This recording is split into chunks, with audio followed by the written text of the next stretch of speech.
ආයුබෝවන් ඔබ සියලු දෙනාටම මැණික් කර්මාන්තය සුළුවෙන් කරන එක්කෙනෙක් මට ගලක් හම්බ වෙනවා කළු පාට ගලක් මේක මොකද්ද කියලා හරියටම දන්නේ නැති නිසායි හොයාගන්න බැරි වෙච්ච නිසා මේ වීඩියෝ එක කරන්නේ කළු පාට ගලක් මේකේ බර තියෙනවා කැරට් 510ක් විතර ඉතින් මේ ගල හම්බුනාම මම මැණික්කා ස්වර්ණාභරණ කාර්යාංශයට යනවා ඒ වගේම ප්‍රයිවට් ලැබ් කීපයකටත් යනවා මොකද්ද කියලා හොයාගන්න. ඒගොල්ලන්ට හරියට උත්තරයක් ලැබුණ නැති නිසා මම යනවා භූවිද්‍යා හා පතල් කාර්යාංශයට.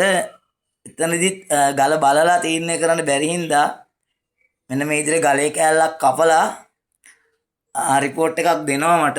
මේක තමයි රිපෝට් එක කෙමිකල් ඉන්ග්‍රීඩියන්ට්ස් වල රිපෝට් එක. මේකේ සිලිකන් අයර්න් ඒ වගේ ඇලුමිනියම් තියෙනවා. ඒ වගේම 15ක් තව ඒගොල්ලොන්ට මේ කපාගත්ත කෑල්ලෙන් ගන්න බැරි. ඒ කියන්නේ ප්‍රමාණය මදි කියලා හොයාගන්න බැරි මූලද්‍රව්‍ය කීපයක් තියෙනවා. ඒක 15ක කොටසක් කියලා ඒගොල්ලෝ මට කියනවා.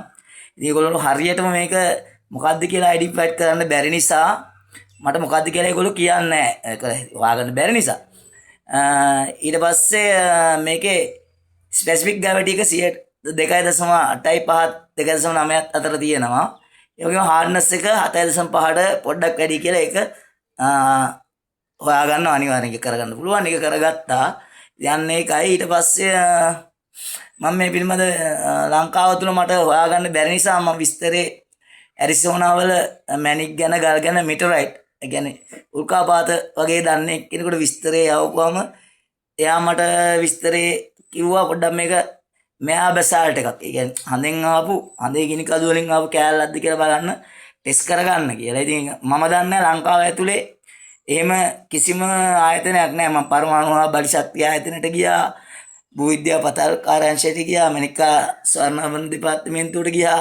දන්න හැමදාම ගියා. ඉතින් ගලක් කපන්න නැතුව කුඩු ගන්න නැතුව XDR එකක් ඒ කියන්නේ X-ray definition එකක් ගන්න පුළුවන් එකක් අපේ ලංකාවේ මන් දැනුවත් නැහැ.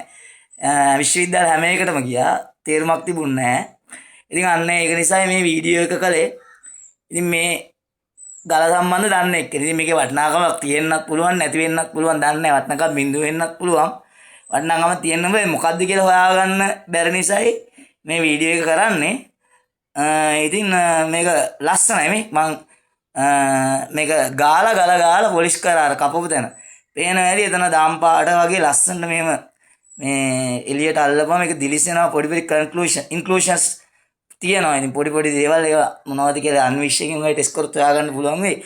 නමුත් මම තාක්ෂණ දැනුම මට නැහැ. ඉතින් ඇත්තටම දන්නේ නැති නිසා මේ වීඩියෝ එක කරන්නේ.